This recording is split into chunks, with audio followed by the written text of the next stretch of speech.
Ya, 10 sahabat yang dijamin masuk surga, berapanya yang jadi saudagar?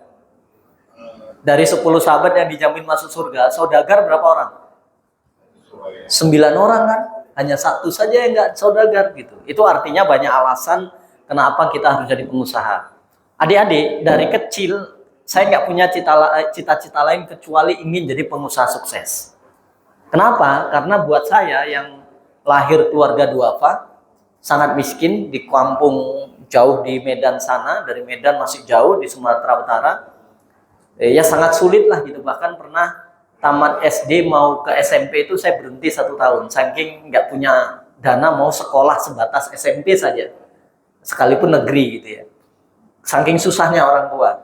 Tapi setelah berhenti 1 tahun, saya nekat saja sekolah sendiri SMA gitu, SMP. Itu gambarannya. Nah, buat saya yang paling ideal, yang paling mungkin bisa sukses, bisa kaya gitu ya, itu adalah jalurnya pengusaha. Karena kalau saya mau jadi dokter, tentu biaya kuliahnya mahal. Ya, Pak ya? Iya, mau jadi guru juga harus kuliah, mau jadi pengacara juga sama, mau jadi profesi apapun lah, biaya mahal. Kalau jadi pengusaha, nggak perlu modal gitu. Adik-adik sepakat nggak? Tadi Bang Khan sudah bilang mau jadi pengusaha nggak perlu modal. Sepakat nggak kira-kira? Hah? Inilah yang tadi banyak di kelompok sini pengen jadi pengusaha. Mau jadi pengusaha perlu modal nggak? Hah? Perlu. Yang disebut modal apa kira-kira? Apa, Mas? Iya, nggak apa-apa, jawab aja. Siapa namanya, Mas? Bang, ya?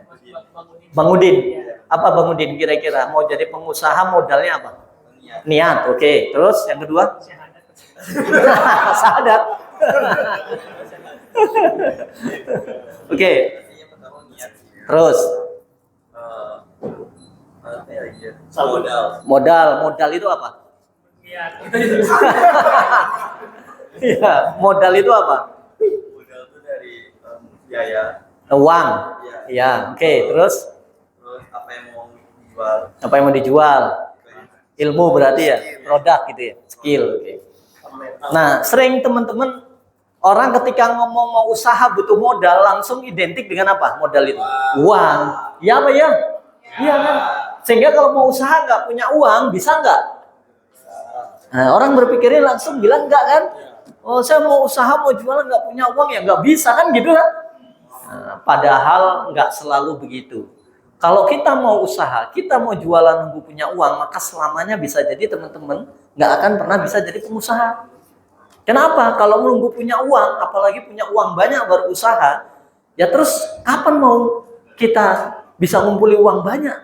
Padahal kita juga belum punya aktivitas, belum punya kerjaan misalnya. Nah, maka modal itu tidak harus selalu uang.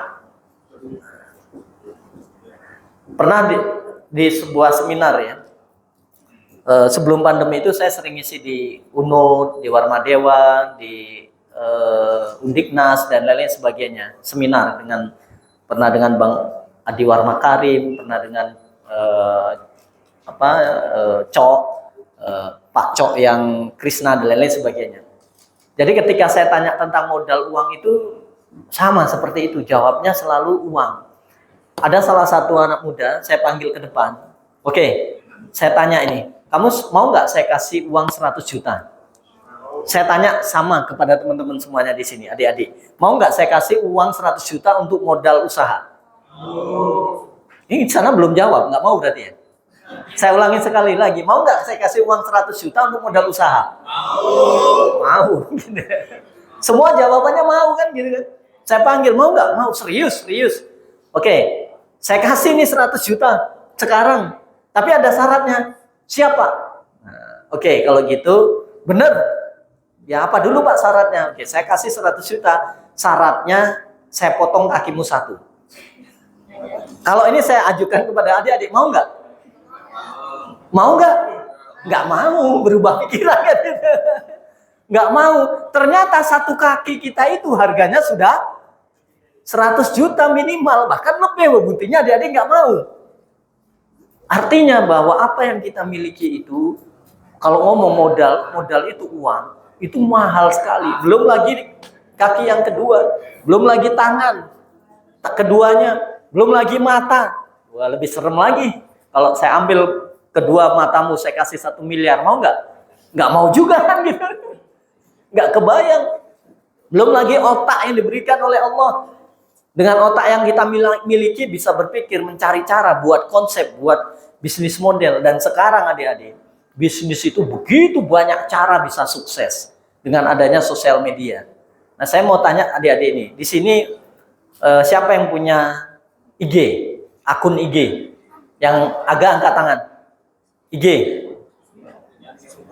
semua punya kan? TikTok, TikTok, angkat tangan yang punya TikTok. Cewek nggak punya TikTok? Hah? Punya? Kok nggak angkat tangan? Yang cowok punya TikTok? Nggak punya? Punya, ada yang punya, ada yang enggak. Coba kalau saya tanya Facebook, ada yang punya nggak? Punya? Iya. Punya tapi sedikit ya. Yang generasi gadget ini nggak punya. Iya. Nah, artinya maksud saya, jadikanlah akun sosial media itu tidak hanya untuk sebatas bersosial media saja. Memang fungsi awal itu, fungsi utama sebagai sosial media, tapi bisa digunakan untuk melakukan personal branding yang goal akhirnya untuk jualan. Ya, saya nggak punya barang, gampang. Ya tadi sudah disinggung oleh Bang Hanafi. Salah satu usaha saya jualan alat-alat fitness. Saya nggak punya modal, saya nggak punya uang, tapi saya pengen jualan, pengen punya hasil. Oke, silakan adik-adik jual alat fitness saya. Nah, kasih semuanya kontennya, mau video, mau foto, flyer, dan sebagainya. Silahkan jual di akun sosmed. Oke, kalau nanti terjual, saya dikasih komisi berapa, Pak? Oke, maunya berapa? Oke, saya kasih 5% misalnya. Ada harga treadmill 5 juta. Kali 5% berapa?